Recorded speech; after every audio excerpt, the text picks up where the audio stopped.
Hello friends, আমি প্রিয়াঙ্কা কিচেনে সবাইকে স্বাগত। আজ ইলিশ সর্ষে নিয়ে এসেছি একটা চটজলদি রেসিপি। তো তোমরা স্কিপ না করে দেখতে থাকো, আস্তে আস্তে দেখো, চ্যানেলটি সাবস্ক্রাইব করে দিও। তো আমি প্রথমেই 8 পিস মাছ নিয়ে নিয়েছি। মাছে লবণ হলুদ মেখে রেখেছি।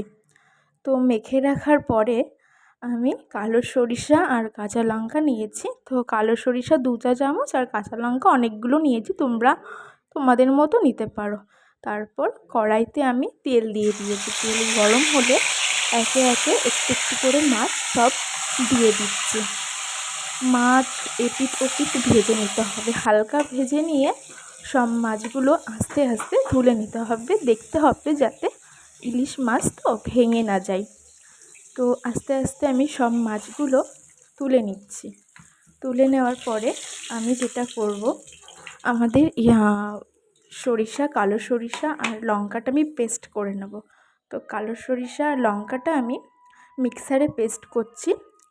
আর একটু লবণ দিয়ে দিতে হবে যাতে কালো সরিষা তেতো না লাগে। তো অল্প পরিমাণে জল দিয়েছি, জল দিয়ে আমরা মিক্সারে করেছি। মিক্সারে পেস্ট করার পরে তোমরা শিলনোড়াতেও বাটতে পারো, আমরা মিক্সারে করেছি। তো কড়াইতে আমি তেল দিয়ে দিয়েছি। তেল গরম হলে আমি কালো জিরে ফোড়ন দিয়ে দিয়েছি, একটু নাড়াচাড়া করে নিয়েছি। হালকা নাড়াচাড়া করে নেওয়ার পর আমি যে মিক্সারে পেস্ট করেছিলাম যে মশলাটা আমি তেলের ওপরে দিয়ে দেবো, যাতে ওই সরিষা আর কাঁচা লঙ্কাটা একটু ভেজে নিয়েছি। সরিষা তো কালো কালো সরিষা একটু তেতো লাগে, তাই আমি অন্যভাবে করেছি তেলের উপরে দিয়ে। তো তেলের উপরে দিয়ে একটু এবার মাছগুলো সব দিয়ে দেব। মাছগুলো দিয়ে দেবো সব একে একে। মাছগুলো সব দিয়ে এপিট ওপিট করে নিয়েছি। করে নেওয়ার পর অল্প পরিমাণে আমি জল দিয়ে দিয়েছি।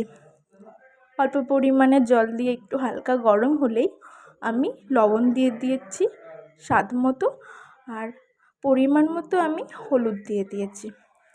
তো তোমাদের ব্যাপার সেটা, হলুদ কীরকম খাও তোমরা সেরকমভাবে দেবা, আর লবণটা যেরকম খাও তোমরা সেরকমভাবে দিতে হবে।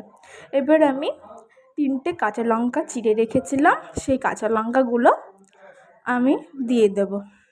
দেওয়ার পর একটু হালকা নেড়ে চেড়ে নিচ্ছি সব মাছগুলো একটু একটু করে দিয়ে আমি এবার একটু ঢাকনাটা দিয়ে দেবো।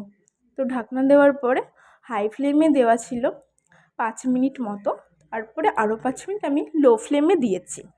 তো তারপর ঢাকনা তুলে দিয়েছি। দেখতেই পাচ্ছ অসাধারণ একটা রেসিপি ইলিশ সর্ষে, বাঙালি মানেই ইলিশ সর্ষে।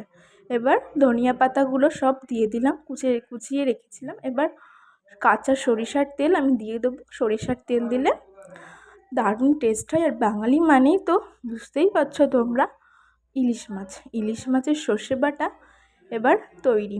ইলিশ সর্ষে এভাবেই রেসিপি করলাম, তোমরাও বাড়িতে বানিয়ে করে খাও এবং করে খাওয়ার পরে আমাকে জানিয়ে দাও কেমন হয়েছে কমেন্টে। ধন্যবাদ।